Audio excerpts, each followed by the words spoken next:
Ward ಸಂಖ್ಯೆ 33ರ ಭಾರತ್ ನಗರದಲ್ಲಿ ಇಂದು ಸುರಿದ ಭಾರೀ ಮಳೆಯಿಂದಾಗಿ ಜನರ ಜೀವನ ಅಸ್ತವ್ಯಸ್ತವಾಗಿದೆ. ಭಾರತ್ ನಗರದ ನಿವಾಸಿಗಳ ಮನೆಗೆ ಮಳೆ ನೀರು ನುಗ್ಗಿದ್ದಲ್ಲದೆ ಓಡಾಡುವ ರಸ್ತೆಯಲ್ಲಿ ನೀರು ನಿಂತಿದೆ. ಈ ವಾರ್ಡಿನ ಪಾಲಿಕೆ ಸದಸ್ಯರಾದಂತಹ ಇಮ್ರಾನ್ ಯಲಿಗಾರ್ ಅವರು ತಮ್ಮ ವಾರ್ಡಿನ ಜನರ ಸಂಕಷ್ಟಗಳಿಗೆ ಗಮನ ಹರಿಸಿ ಅಂತ ಸಾರ್ವಜನಿಕರ ಗೋಳಾಡಿಕೊಂಡಿದ್ದಾರೆ. ಭಾರತ್ ನಗರದ ನಿವಾಸಿಗಳಿಗೆ ಮಳೆ ಬಂದಾಗಲಿಲ್ಲ. ಇಂತಹ ಸಮಸ್ಯೆಗಳು ತಪ್ಪಿದ್ದೇನಲ್ಲ.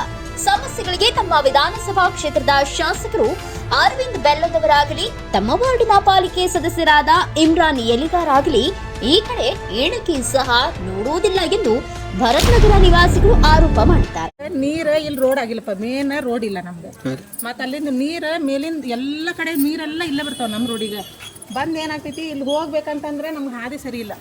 ಈ ಕಡೆ ಎಲ್ಲ ನೋಡಿ ಇದಂಗೆ ಎತ್ತರ ಮಣ್ಣು ಹಾಕಿಸ್ಬಿಟ್ಟಾರ. ಅವು ಆ ಮನೆಯವರು ಇಲ್ಲಿ ಎತ್ತರ ಹಾಕ್ಸ್ಯಾರ.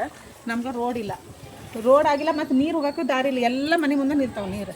ಮ್ಯಾಲಿಂದ ಕಸ ನೀರು ಎಲ್ಲ ನಿಲ್ಲ ಬರ್ತಾವ, ನಮ್ಮ ಲೈನಿಗೆ ಬರ್ತಾವ. ಸಾರ್ವಜನಿಕರ ಸಮಸ್ಯೆಗಳಿಗೆ ಸ್ಪಂದಿಸದ ಪಾಲಿಕೆ ಸದಸ್ಯರಾಗಲಿ ಶಾಸಕರಾಗಲಿ ತಮ್ಮ ಕ್ಷೇತ್ರದ ಜನರ ಸಮಸ್ಯೆಗಳನ್ನ ಆಲಿಸದೇ ಇರುವುದು ವಿಪರ್ಯಾಸವಾಗಿದೆ.